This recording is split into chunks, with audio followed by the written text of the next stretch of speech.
Hello students, welcome back to We Learn, Virtual Learning Network.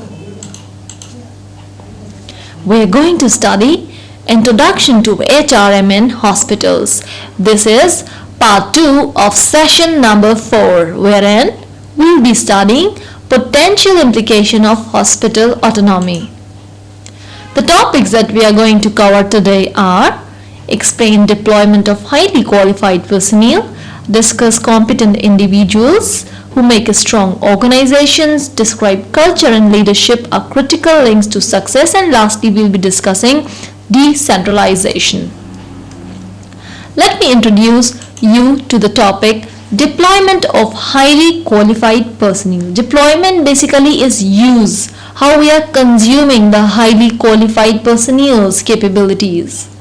So out here is written, uncontrolled rapid growth of private hospitals created an internal brain drain that resulted in the reduction of proportion of doctors in public sectors, especially in rural areas. What does this mean? I mean, what are you making out of this term? It clearly indicates that this should be regarded as an important warning sign for future development through HA.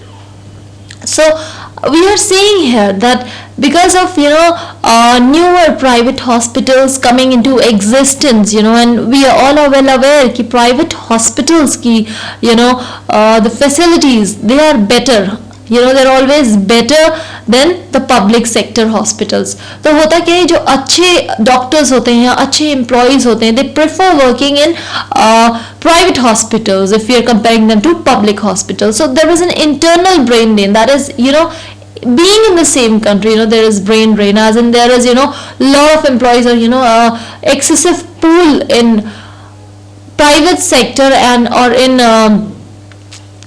metro cities, in urban areas, and low people in we can say complete deficiency in rural areas. So under the current situation, the situation that is prevailing presently out here, we can see that there is already an exceptional case of this thing, that the district hospital which manages to mobilize specialists in various fields. What are they doing? Even 10 out of 18 permanent doctors at district hospitals in rural areas are employed on contract basis, and that too they are not able to retain. Why this is happening? What can be the main reason for this? This is due to the failure of the referral system and an exceptional management capacity, and we can say the boldness of the director that we talk, the board of directors, and the a good CEO who can manage the organization. So because of these flaws, good doctors or good employees, or what we are discussing out here is highly qualified personnel are not retaining themselves in public sectors, and rather they are preferring private hospitals. Also they want to work in urban areas comparatively rural areas, and the main reason for this is the failure of good referral system. And there is secondly deficient management capacity, that is exceptional. So even that is not there. Apart from that, the directors are not very bold enough. Good leaders are required for having or for promoting a good organization. So that is completely lacking. So it is quite obvious that excessive pooling of highly qualified personnel is happening in urban areas, and this will certainly lead to further deficiency in rural areas. That was all about deployment of highly qualified personnel. So if the condition remains the same, we need to think of a solution, and if HA, that is hospital autonomy, leads to improvement of the working environment at rural health facilities, then we can retain the highly qualified personnel out there. And since high turnover rate of personnel is a major contributing factor for maldistribution of human resource for health, we need to adopt hospital autonomy in public sectors especially. Moving ahead,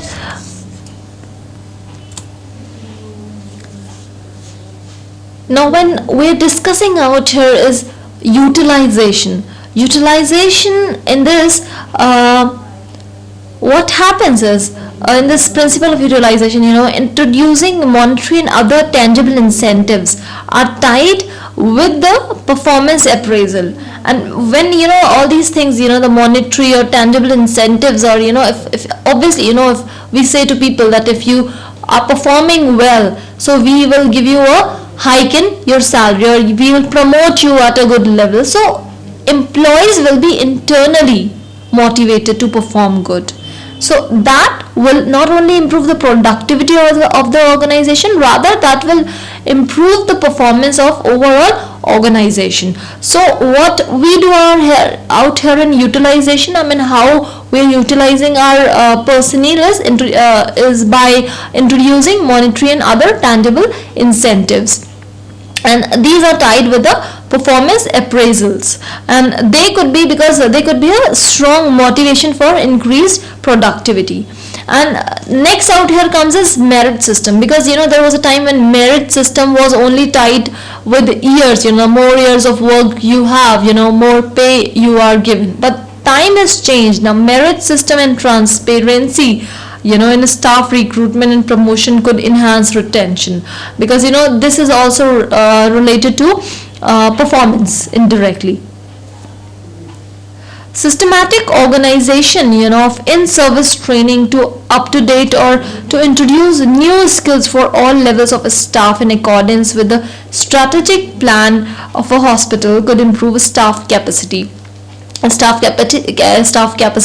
that is relevant to hospital needs, because there are a lot many trends coming up every day. So to keep our employees up to date with the changing trends, what we need to give them is a good training at office, at work. So this is one way wherein we can utilize our employees, or to the fullest of their potentials. Then, because full implementation of hospital autonomy means not only changes at the local hospital level, but also at the regional and central level. So these are some big changes that are going to happen, once we are going to adopt hospital autonomy. Moving ahead, we'll be discussing competent individuals who make strong organizations.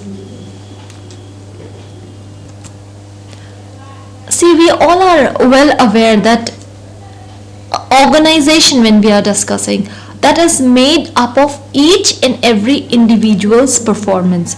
So when we are discussing out here, is competent individuals make a strong organizations. So we can say that individual strength matters a lot, and individual strength and competence engender performance.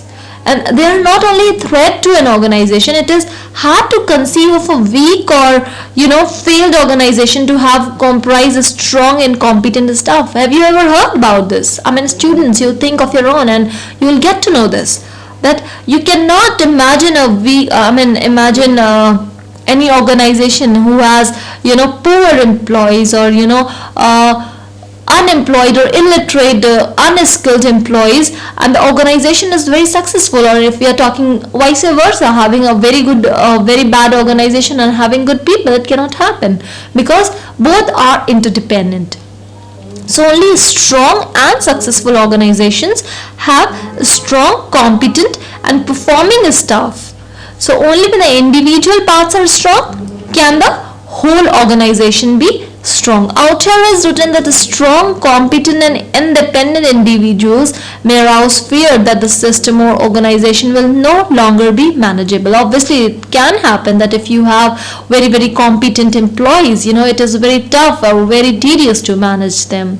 So the outcome is merely the replacement of one control system by another. That is, patient care quality and health outcome remain relatively unaffected. Howsoever you are managing all these things, but then the patient care should be unaffected by your management. And that was all about competent individuals who make a strong organizations. Comes out here next is culture and leaderships are critical to Culture and leadership are critical links to success. Hence, a system that allows staff to exercise individual talents and skills for the optimal benefit of the patient should mean a strong and performing organization. What do you mean by this? I mean, it looks so complicated because any system that is allowing its employees to exercise on its own, that has freedom to express its own talent, skill as per their views, can be very tough to manage. So how to do these things successfully? What can be one thing that will help in promoting this idea, that is freedom to express your own thoughts? See, at the core of human resource management, promotion of the necessary organizational culture and values to motivate staff is very important. And why is it important? To keep their patients' welfare in mind. So, and to always strive to provide cost-effective treatment and care to the patients. So, staff or employees, at the front line, operating units must be empowered to decide and to work individually and together to do what is best for the patient, and entrusted to decide what is best for the system as a whole.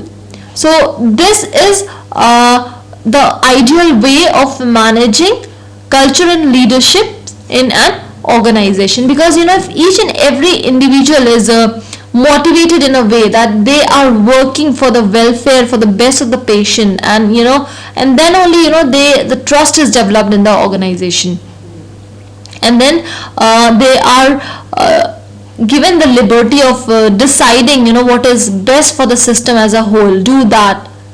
So that will promote a good culture, a healthy culture in any hospital. Moving ahead, let's discuss improving HRM through hospital autonomy. Now the question out here arises, how to improve HRM through hospital autonomy? See, what happens exactly out here is that hospital autonomy should ultimately be about improved quality or health outcome, but only people can provide quality care. Systems and infrastructure, if we talk about, can only help to make that happen. How can we provide people a good quality care? Obviously, if we have good people, if we have good systems, good equipments, and end of the day we have good infrastructure, that will help us to make all these things happen. So the organization should be guided by effective leadership, and once that organization is guided by leadership, obviously that will build the capacity to continuously enhance individuals' performance, and also competent staff performance that will build successful organization. So the success of reforms hinges on the competent staff performance. Now, how can we improve human resource if hospital autonomy is implied there in a hospital? The problem that is presently existing is poor staff productivity, then is unequal distribution of skilled personnel, third is difficult recruiting and retaining staff. So what can be the possible solution? And then once autonomy, that is a relevant autonomy policy or autonomous hospitals are implemented, what can be the best solution from that? So poor staff productivity out here says that the possible solution can be if we are giving incentives, good training, and a competent or exceptional management to our people, then obviously the productivity will increase. So obviously if you are hiring a person who is completely unskilled and you won't train him, he won't be able to give you the productivity. If in order to get the productivity from him, you have to train the employee. And what will be the relevant autonomy policy for that? Will be performance related contracts between hospital and staff should be there. Second out here comes out here is unequal distribution of skilled personnel. Because we see, all the highly qualified personnel have come here to good urban organization, and all unskilled, or the rural organization, rural hospitals are deficient in good people. So what can be the possible solution for that? Central or regional planning for fair distribution of staff should be there. And what can be the relevant autonomy policy for that? That creation of autonomous network rather than individual facilities should be there. Third problem out here comes is difficulties recruiting and retaining staff, because it's a very long process. First, you have to give that in portals what vacancy you have. You will find the vacancy, then you will give that into some portal, then there will be pool of employees coming to your organization. You will select one employee and then you will recruit it, and then to retain a single staff, that takes a lot of time, energy and effort. So what can be the possible solution for that? We should include financial and professional incentives again to this. And what can be the relevant autonomy policy for this? Should be authority of hospital to allocate their resources, including staff incentives. So that was all about the role of hospital autonomy in improving the HRM. Moving ahead, we now need to discuss what exactly decentralization is all about. Decentralization, because people have this myth that it is all about the transfer of current responsibilities or the activities from central to the peripheral levels, or it's just about the division of tasks. So it's not that. So what exactly it is, that we need to discuss next.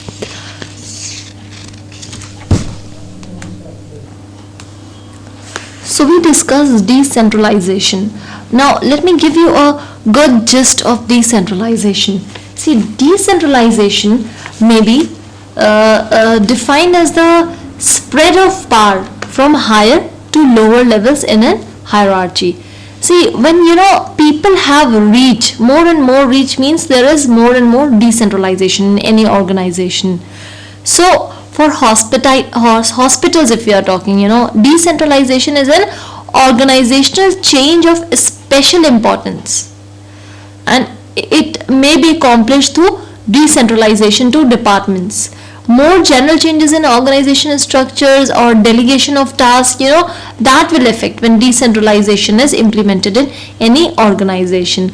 Or we can say that a framework for an analysis of decentralization is in hospitals is proposed in few steps. The first can be the starting point, then there are the needs for changing in decentralization status, then third is decentralization solutions, and the need for review before decentralization is put into practice. So then only positive effects of decentralization can be seen in any organization.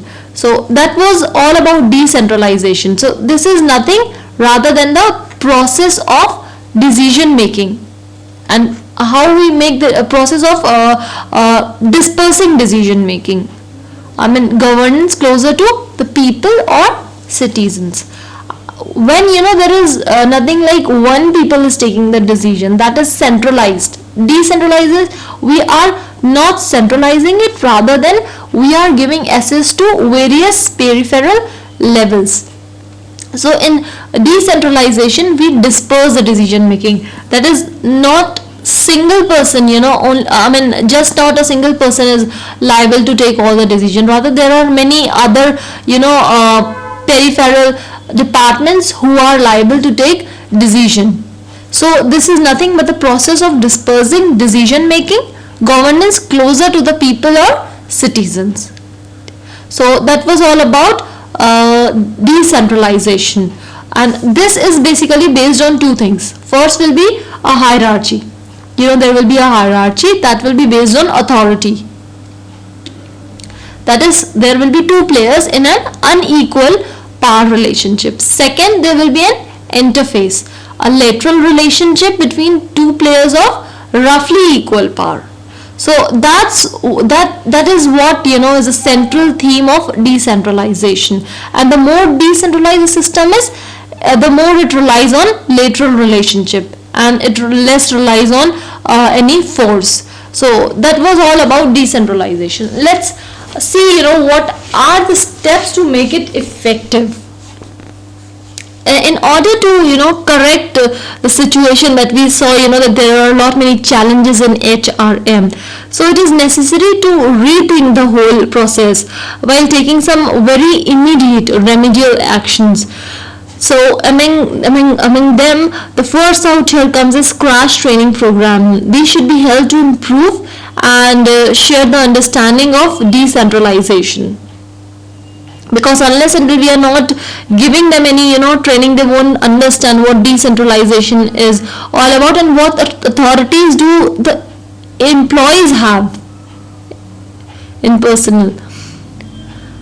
Next out here comes is design and implement managerial models. And to design and implement any managerial model for hospital administration that conceptually can integrate health services with human resource development, there needs a lot of efforts. This includes the principle of the management of human resources as a critical factor is very, very important for the success of hospital social responsibility.